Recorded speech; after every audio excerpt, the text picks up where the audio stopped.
as you know, we are with the mayor and with the secretary of the security of the mayor, um, uh, looking about what happened with the perception of the security. Basically, all of this work are done using surveys, like are costly in time and also in people, and don't have the information that we want. Basically, we can look into another kind of source, that is the social network, that for now is only Twitter. And you know, as Twitter have is like a micro blogging, and it's basically you can monitoring in a constant way what happened with the social content, in that case related to the security. As you can see here, for example, there is a small parts of tweets that relate with the security. For example, that one. Horror en Bogotá, otro caso de intento de secuestro, un menor causa pánico en la capital, and so on. The idea is that we recollect that one and we start to look how we can quantify the perception of security based on the content on the Twitter. Okay, this is basically a figure about the model. The idea is, first of all, we made a data acquisition from Twitter. Then we use a filter about security issues. Remember that not all the tweet work for us, because we only like to choose those that talking about security.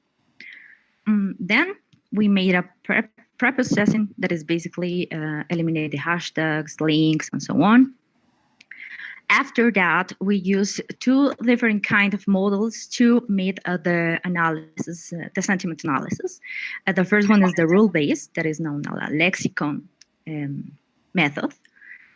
Basically, in that method, you have your text and you compare word by word what they have when you're in your lexicon. That is basically a dictionary of words. Each word have a score, and after you compute the total score for each tweet, you have a final score that we put into from 1 to 5, where 1 is very bad or very negative sentiment, and 5 is very positive sentiment. For the other hand, we have the machine learning method. And basically, now we need to train and test our models.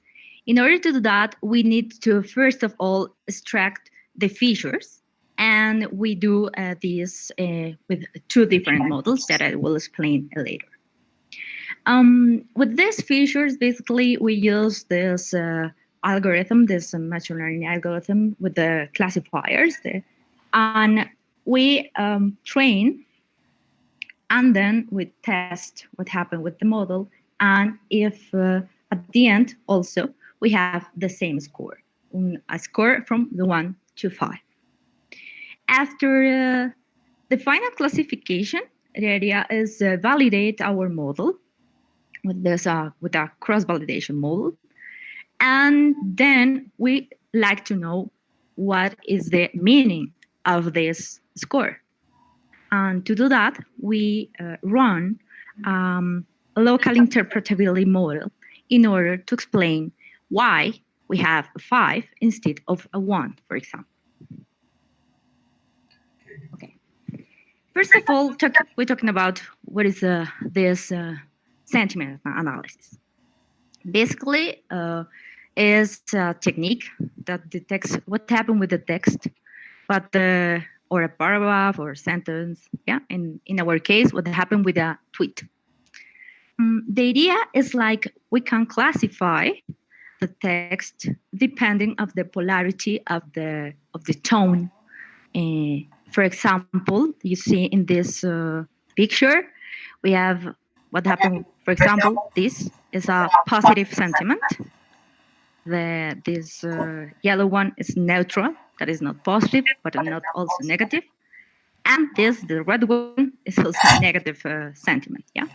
The idea is you can do the sentiment analysis as grain as you want, but in our case, we divide the classes or the sentiment type into five classes. That is very positive. This is five, positive four, neutral three, negative two, and very negative one.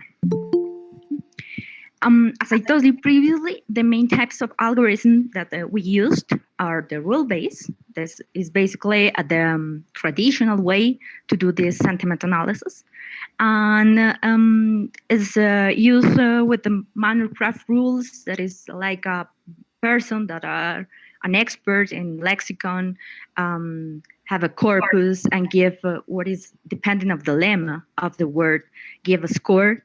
Meaning, for example, like bueno or excelente. It's a word what, and they have a score like 5. And for example, eh, intimidante. It's not a good word. Like can maybe have a score of 2 or something like that. In the case of the automatic algorithm, we use machine learning and train the model and then test in order to predict what is the sentiment analysis of the text. Okay. In order to do all of those to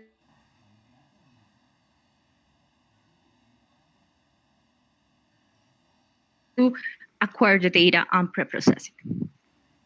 The data is basically around 2,000 tweets collected from December of the last year until April of this year.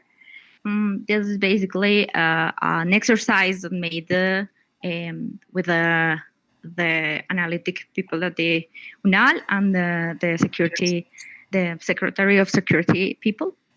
And they gave us words that the text must have in order to say that this is a content related to security. After we choose over the thousands of tweets, we choose these 2,000 that are tagged as security issues content. And the idea is, first of all, remove all the links, all the mentions, and all the hashtags. Also, we remove the stop words. The stop words are basically like conjunctions, prepositions, what do you mean? Like contractions. And the idea is remove all of those words and also the accents. Remember that is this process we are analyze this sentiment analysis in Spanish text, and the idea is like we need to remove all the accents. Then we made the process that's called the stemization. The stemming, that is basically we cut the word. We use only the root of the word, and after that we tokenize. And is basically the tokenization is you have the text and you divide word by word of the text. Well, here I present you a sample of the data, and the score that you see here is the score that are the made by the experts that manually put a score on the sentiment tweet by tweet. This is basically after we do all of those. What happened with the tokenization? This picture gives us the idea of the frequency of the words or the tokens that we have in our data. And as you see, we have a lot of words related to security. Yeah, for example, policía, delincuente, abuso, violencia, and so on. When we're looking about the machine learning techniques, we need first, after the preprocessing thing, and first to start to train and to test the model, we need to extract the features. And we use two kinds of models to do that. The first of is called bag of words. And as the name says, is basically you have a tweet like a bag, and you each word you put into the bag. We don't care about the order or the meaning. We only care about the frequency. In this example that I put here, if you read this text, you see like we take into account what happened with the frequency. For example, this word, this horrible, it's 2 times in the tweet, and for this reason we count two. But if you see in this bag, we don't need to take into account where is the order of the text. After that, basically, we have a matrix of frequency of the words. For another hand, we have this TF-EDF model, and this is basically the transfer frequency inverse document frequency model, and it's another way to extract these features or these words. And the idea is this method evaluates how relevant is a word into all the documents or into all the text that you have it. I mean, it looks what happened with the word in a tweet and look how many times appear the same word in the other tweets into your database. And you assign a number in order of priority. Um,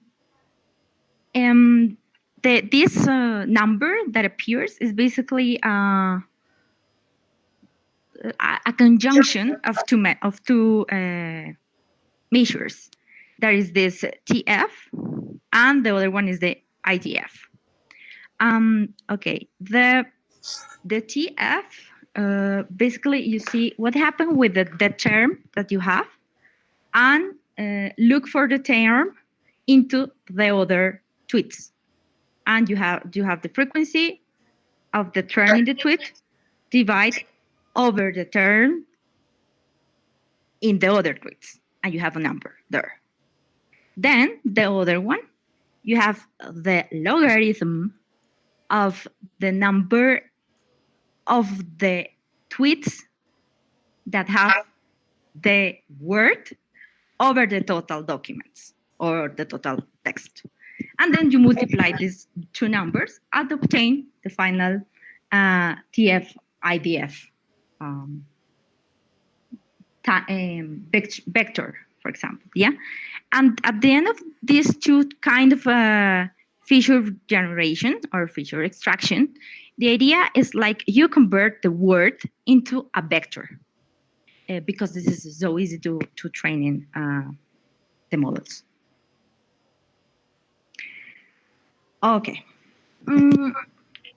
We use these four methods in order to classify the text to obtain the score.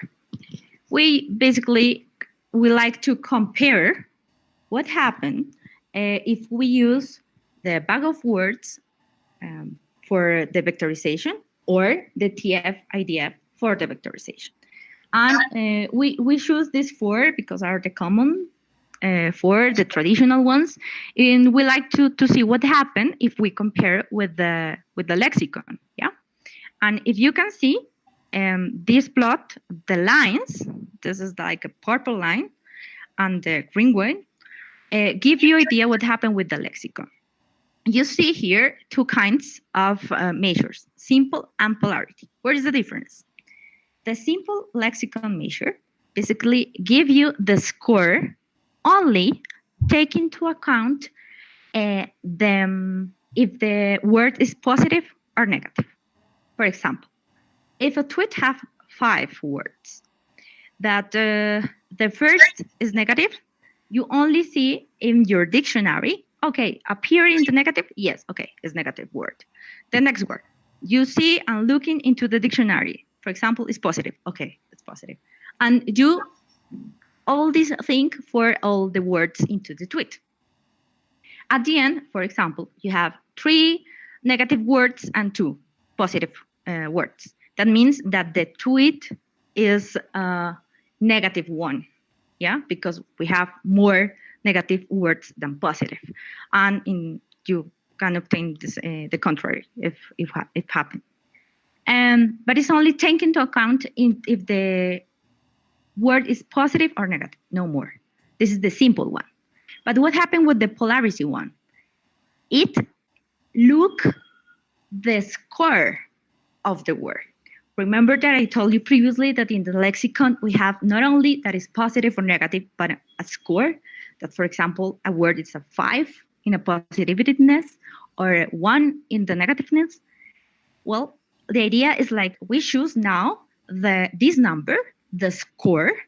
We sum all the scores of the words and we divide into the number of the word that we have in the tweet.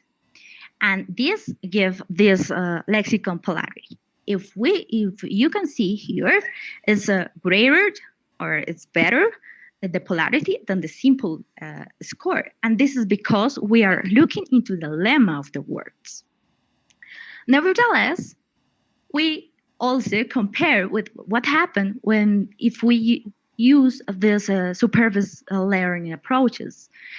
Basically, in all the cases, we have a better performance if we compare with the base rule. That's the reason why we say, okay, we basically like discard the traditional one, the lexicon, and we focus on the supervised learning approaches. Um, Nevertheless, we will look if you see these lines that I show you, and you say, okay, they are quite similar between them. And which of those is the best? We don't know.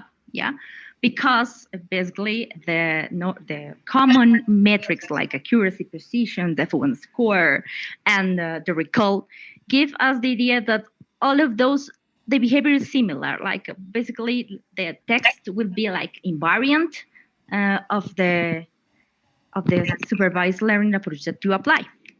That's the reason why you need to explain what happened with the model, why the model give you the score, for example, 5 and not 1. That's the reason that we use interpretability model. That we have a lot of models, but for the text we use the LIME, that is a local interpretability method of explanation. Okay, and basically how it works. You have a classifier that we have previously, our 4 classifier methods. We have the data, yeah, our tweets, and the classification. For us is from 1 to 5. The explainer basically give us information what is the weight that the classifier put on each word in order to give us the final number. Yeah. With this information, basically here at the end of the line, we can say, okay, this model is best for us because we can explain in a better way not only the sentiment analysis. Remember that the motivation here is find the perception of the security. And basically how it works, this LIME model. The idea is like help us to explain this black box machine learning approaches. And the idea behind of those is give trust on your model and your prediction to make a decision. The LIME basically have your text and shuffle randomly the text, and for each tweet, LIME extract a word and eliminate, if you can say it, and start to see what is the decision that make without each word, yeah, and permute. At the end, give what is the medium, the average of the weight of each word, and when they have the weights of each word, give the final score. I mean, if you have, again, for example, 5 words, and 3 of those have the positive weight, uh, obviously the end, your final score is not a negative, it's a positive, and depends on how the word contribute. Let me show you an example. This is, for example, a tweet. Yeah, you here at the end of the slide, you can see what is the text, and we ask for Lime that only take into account or give the explanation with the first 5 features in importance. And if you see, as I told you previously, we classify our text from 1 to 5. Yeah. And the idea is Lime give you information why or which words give you the decision in each class. For example, here, as you see, this is the model say that the text classify in 2. Okay, the sentiment analysis is 2. Like this is a negative text. If we see, for example, this 2 class, we also saw what happened with the first 5 uh, features that contribute that the classifier said that this text be in the 2 class.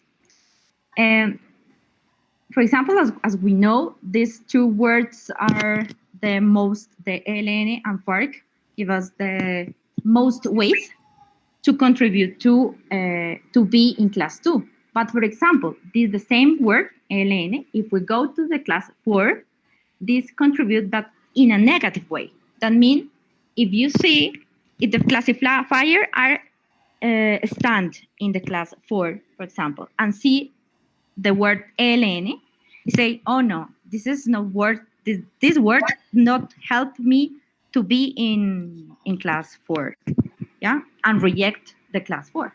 That's the idea. Like the Lime look into all the features, put the weight, and depend on the positivity or the negative weight in order to put or to determine the class. They gave an explanation and say, okay, this is less probability that, for example, LN, if you have an LN in a text, you say, this is a 5 text. No, because as you know, LN, it's like a bad word, yeah, or give a negative sentiment. This is the idea of behind of this explanation. Another example, for example, is that one. This is a positive text. Here, the highlight, I forgot to tell you previously, the highlight words are the features and depending on the density, on the color, give you the idea that is more important in weight. Here, for example, as you told you previously, remember that the machine learning approaches not only look for the word alone, but also what happened with the relations with the words that I have near. Yeah. For example, here if you see, if we look ejecución like a long word, we can say, okay, this is a bad word. Maybe the tweets or the text that have this word would be negative. Yeah.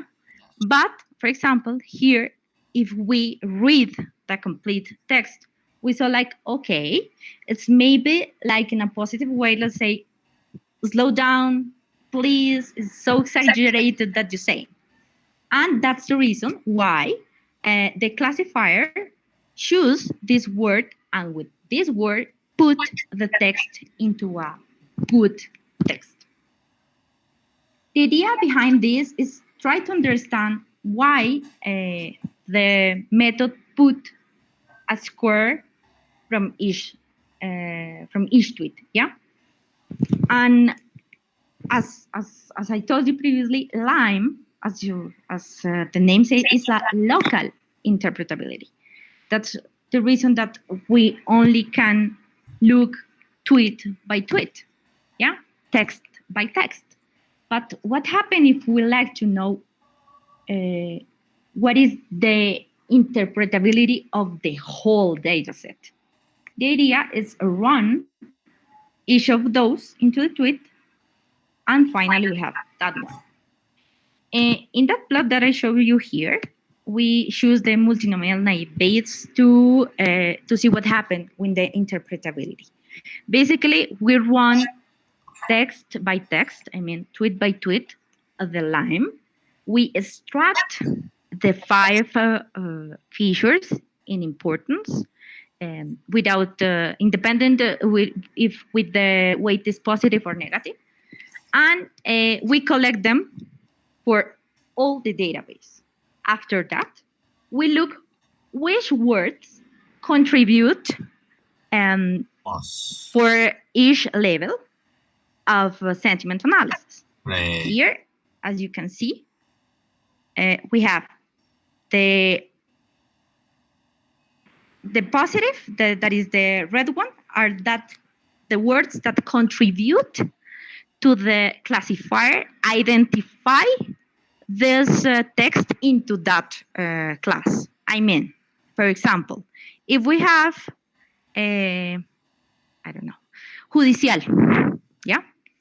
If the classifier look at text that contain judicial, it's more probably that they classify into class 2 than into class, I don't know, 5, for example. Yeah? And that's the idea, to understand if the words or the features that we have here have sense. I mean, for example, you have, I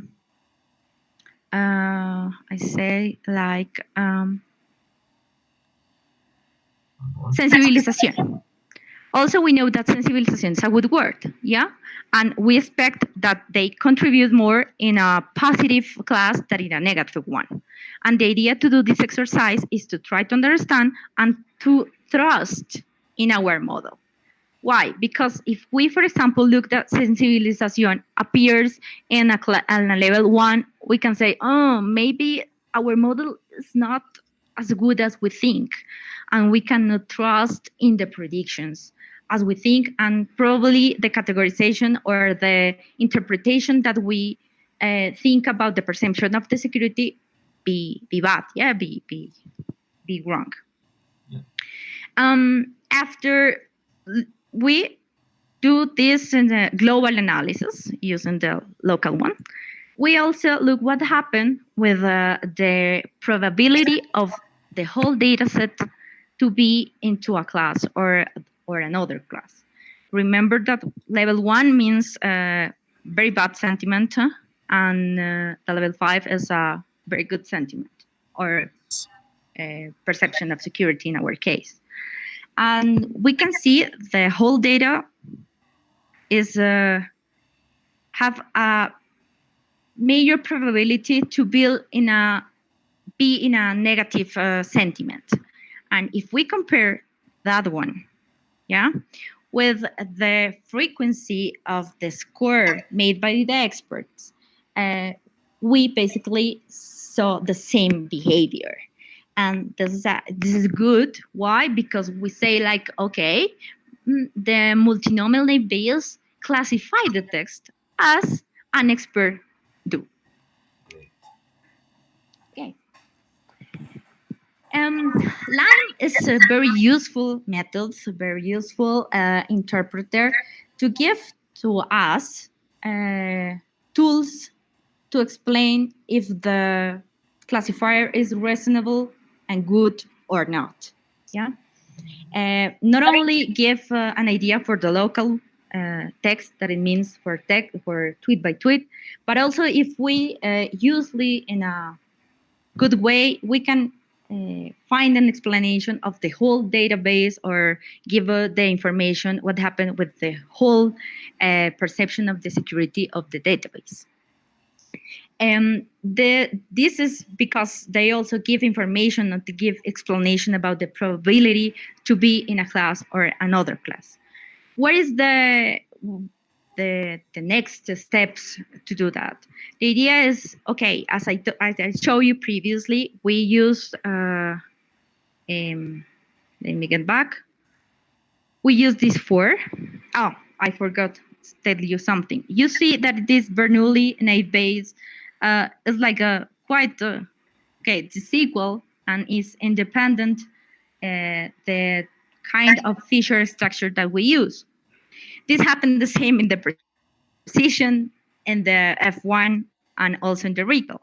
When we run the lime over this classifier, we see that basically for the classifier don't care what is the feature that have, and the probability will also coming to zero in all the cases, and that's why we have the same information and the same classification because it's like made randomly without taking into account the real meaning of the words or the real meaning of the sentiment that we have that we need to have doing this analysis.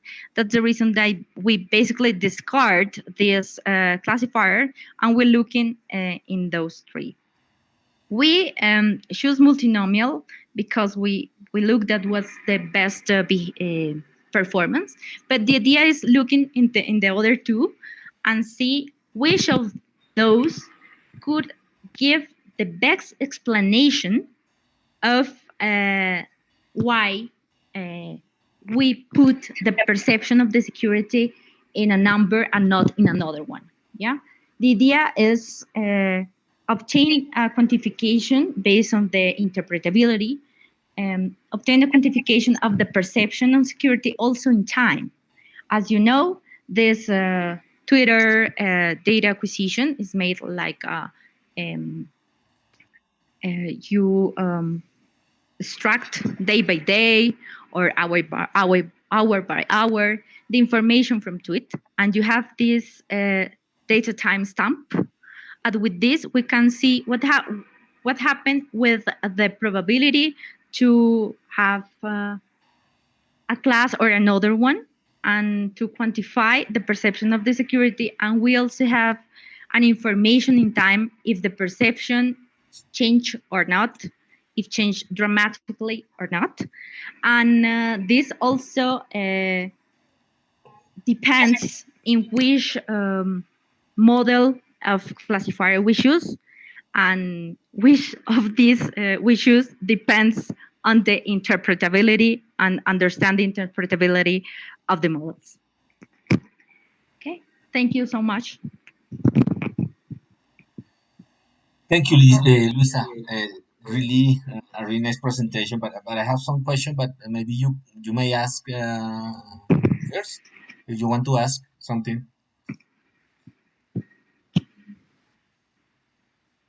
I have a little question about the model, and is that this model takes in account the neighborhood words?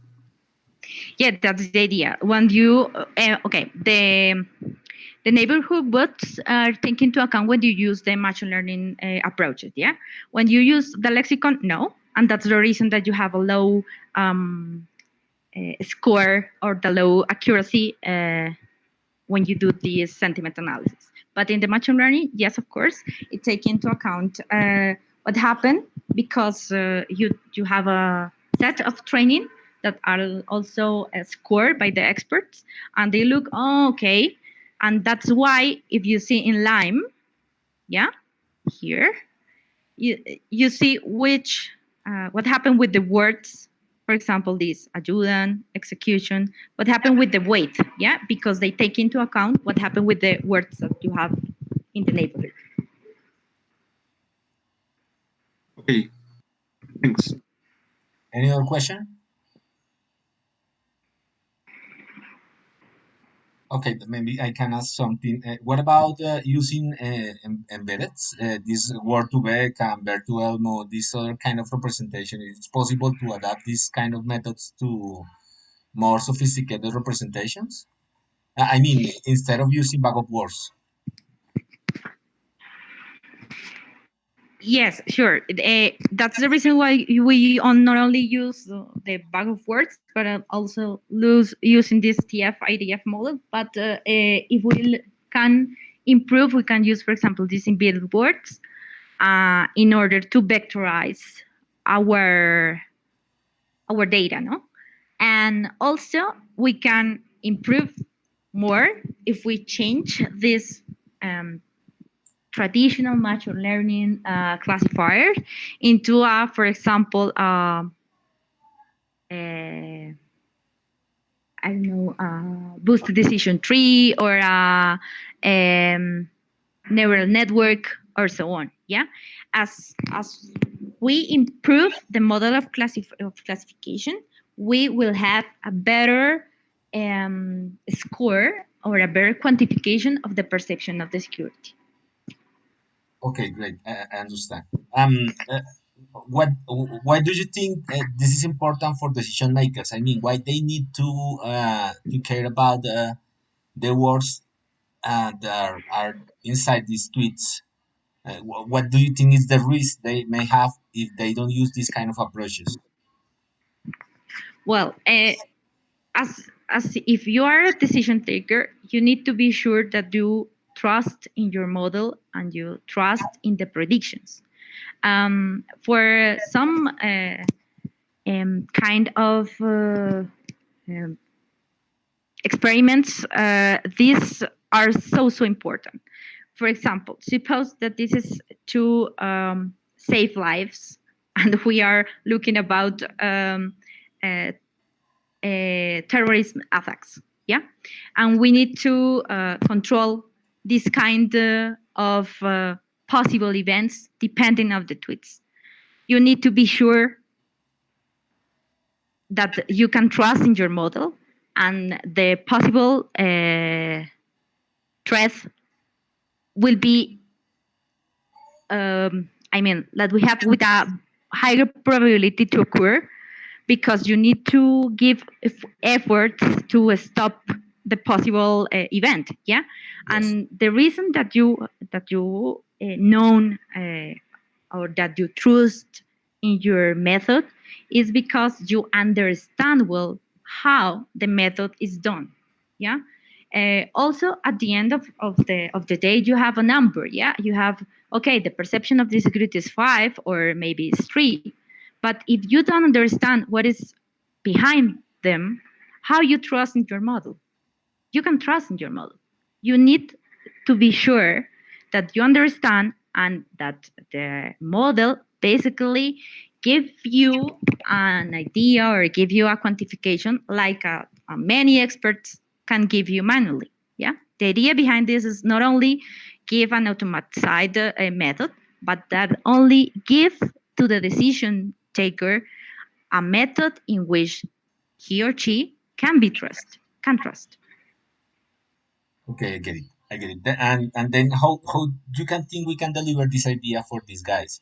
I mean, because they are like expecting some scores, daily scores or something like this, time or whatever.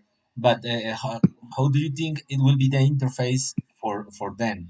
I mean, how they can take advantage of this thing, or you think we need a people there, or I don't know. How do you think we can give like this kind of tools to these guys? Well, yeah. At the end, they have a score, but the idea is like see what happened with the score. I mean, the idea is also give the information about what is the principal. I don't know word, for example, in order to focus the efforts, because it's not the same if the word that have the biggest weight is like terrorismo or if it's like robo.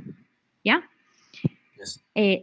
both words are important, yes, but if you're looking about to take a decision, they want to know.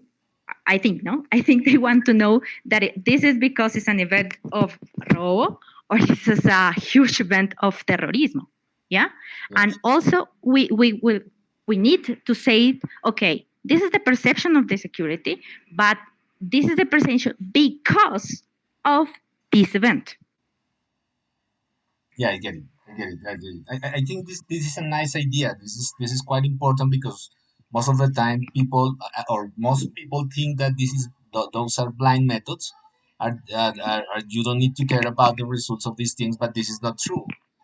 As soon as you start to use this kind of technology in critical problems, you need also to create this kind of tools and give additional information in order to believe or not believe, because maybe this kind of things may have, for instance, some kind of bias, racial bias or whatever bias.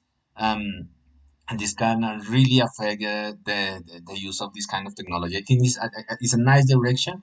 I don't know if Jorge Victorino have some comments about this because he's also working in interpretability. It's another perspective.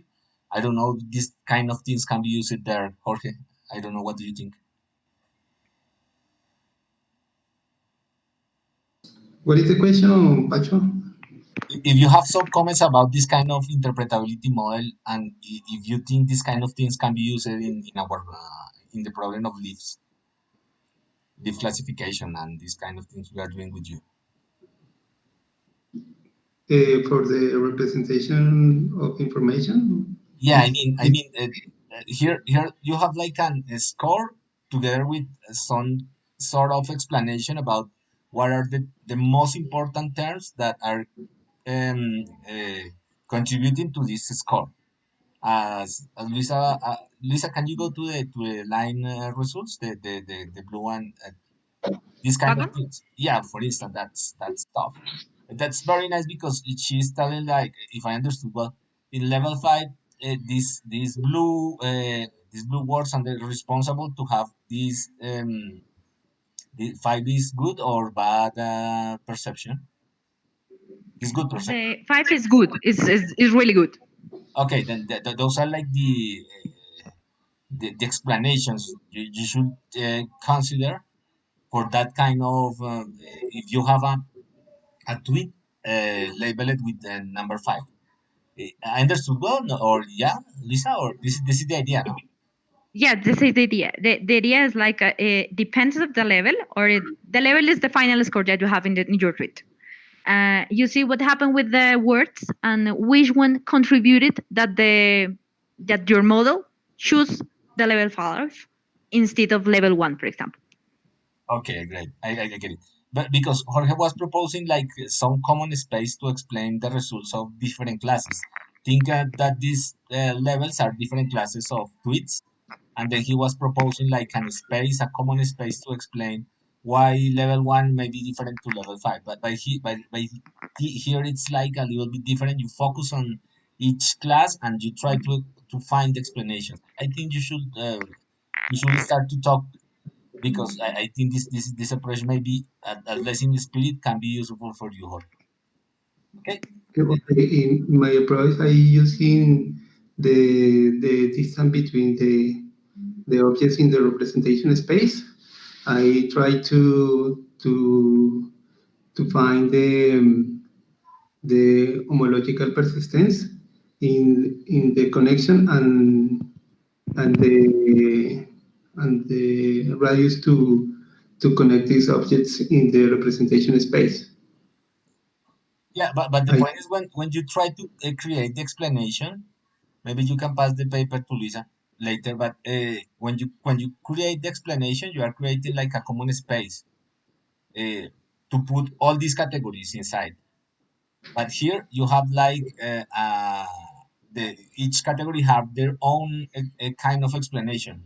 They are actually when you see the words, they are individual for each level, and I think it's a turn. It is just a comment, and maybe you can talk together and try to discuss a little bit about this stuff because I think it's very nice. I have another question, Luisa. Eh, eh, which criteria do you think we consider to compare different classifiers? I mean, you say I can run this line on the results of different classifiers, and then the one that have more interpretability is the one uh, that I will say this is the best the best approach.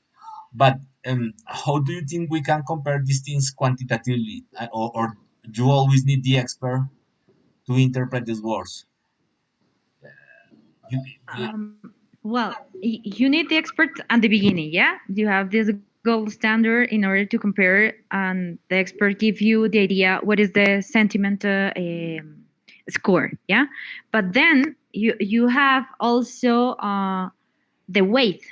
I mean, uh, suppose that we run, this is the result for the multinomial, yeah?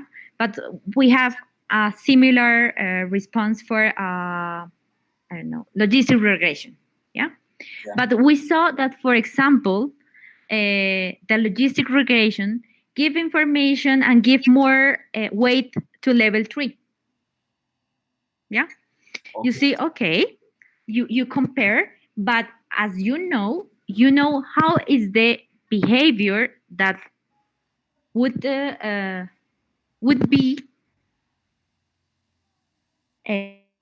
because I know that at least the 50% of the tweets would be in I don't know in level two, and you see the explanation. And as I, hypothetically, this logistic regression give you more weight into the level three. You say, okay, no, maybe this is not the approach because they explain in a different way. Why? We don't know. We need to explore it. But maybe this is not the best classifier to use because the idea is we need to trust in a classifier that give us also the same response that an expert could do. Yeah, I think this is the key point, the last part that you was telling us, and also for Juan Cañas. This is quite important if we want to do NLP in medical data, in clinical records and all these things, because most of the time a clinical doctor asks, why this kind of classification, why this, um, for instance, you take, I don't know, a part of a clinical history and you do some sort of classification, but at the beginning they are happy with that, but later they ask if this thing is really picking the important information for to take the decision. And I think this kind of methods, they go beyond the simple classification, and they will be more and more important in the adoption of these technologies. If you want to do something serious, I mean, something you understand or something for critical uh, decisions. If you are doing engineering and you just try to automatize, I don't think this is too much important. You need only to go for better performance and that's it. But in many cases, unless in the problems we are working here, these kind of things in security and legal analytics and also in medical data, this will be more and more important. We should start to work on this. Really nice. It's a very nice work. Okay. Any other comment or question?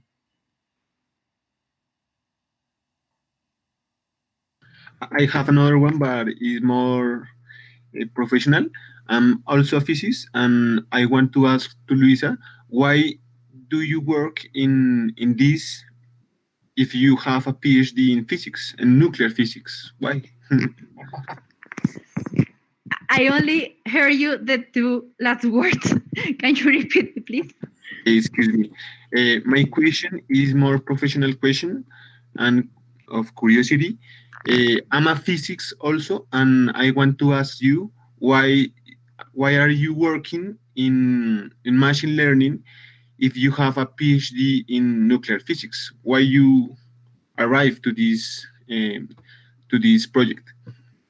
Well, I'm my area of expertise in physics is particle physics. Is a little bit different of nuclear. Basically we use all of kind of things when you looking for new particles. You have a lot of data. For example, my in my experience, I'd be at CERN on 2 years and a half, and we have one event can have like a tera of data, and you need to know how to choose your data. Yeah. how to discriminate between the signal and the background. And you can do that only use machine learning. You because you need to improve how you choose that the event it's a new particle or it's a garbage. Yeah, and the idea is like you can not do it manually because it's amounts of data to have teras of teras in only one event. And the idea is you need to automatize and basically you do these kind of things in focus on physics, yeah, but it's machine learning and big data on cleaning data and see if this model works or not, and maybe this model fixed or fit into your theoretical um, uh, data theoretical model that works good. If not, you discard it and try with another one. And it's basically this is the things that you did all the time. If you work in a phenomenology, not only in the theoretic part, no. Okay, thanks. I told you, Sebastian. Sebastian is just starting to work with their sons, with Instituto Humboldt and someone there, and he's still asking me why a physicist is trying to. And I think the physicists and the engineers and the mathematicians they have a lot of space in quite interesting problem like this. And as we are starting to adopt these technologies, it's it's quite critical that these kind of models we are learning in the uh, that we are learning in the academy can be used in real problems, because this is the sort of things we need as society, things to make to solve real problems. I mean, obviously you can stay in physics if you like, but if there are also other problems which are important for society, I think our responsibility as university at least is try to go for that kind of problems. I really like that Lisa joined to the team, because at first I was thinking that it's our first postdoc formally, because she's but I think you can start to integrate more and more, and help us a lot with the other projects we are pushing here. Thank you, Lisa. And it's really nice work, and it was I know that it's a lot of pressure because we have all these deliverables and all these things, but it's nice to see that you have a clear path right now. Okay, and next week we should see who is going to present. Who are the ones that are here wants to present? I think the ones that are going to finish very soon. I don't know if Darwin, Jorge Rudas, or Jorge Victorino wants to present. If I not, take the fourth session, Pacho. tell me. No, I take the fourth session The four. in Maybe we in can change. in 3 weeks. I present my work. Okay, I will ask someone to excuse, but I should leave right now. But the idea is to spend half an hour more to discuss about the wars and to see what we Okay. are doing here and all these things. But today I have a meeting for the Sociedad Colombiana de Matemáticas, and I should leave right now. But if you have the questions or if you want to work on something, please tell me. I was do you remember that uh, we was working like in some theoretical stuffs like 1 year ago in machine learning theory and all these things. I think that space was nice. It was like more nerd space to study something. Um, I want to hear proposals if you want to spend like 1 hour or 1 hour and a half per week just discussing nice things. I was thinking in I don't know. Quantum machine learning or some sort of fancy stuff just to make a little bit of nerd work. But Okay. we can discuss. Okay, Okay. okay. Then So tell me, see you tell me, next week. tell me. So we We meet are going. again the next week on Yeah, yeah, Friday. yeah. Next Yes. week. Yeah, yeah, yeah. On Friday, because Okay. most of the people vote for that time. Then let's keep Okay. it on Friday. Okay. Okay. Thank you, Francisco. No, thanks to you. Hi, Gabriel. Profe. Okay, maybe you can show us a little bit of the things you are doing there in your work, but later, no? Yes, I'll ask for permission because it's confidential for the moment. Tell me, I didn't get you. I'll ask for permission to my bosses because it's kind of confidential at the moment. Okay. Yeah, just ask if you can tell us something because I think you are doing nice thing. Okay, see you. Okay. Bye. Thanks to everyone. Bye. Good work, Luisa. Bye. Thank you. Bye.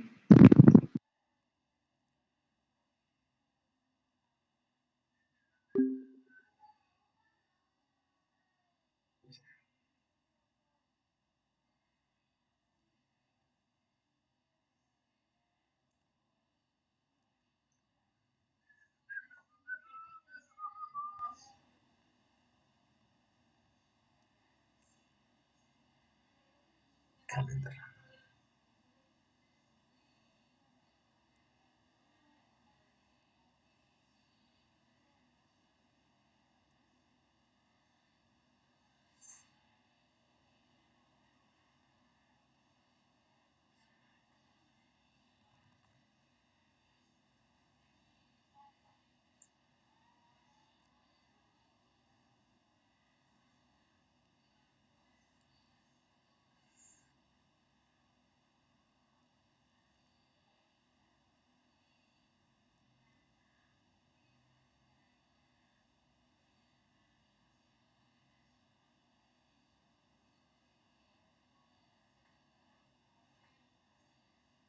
Tú has ido a Macheta, Manolo.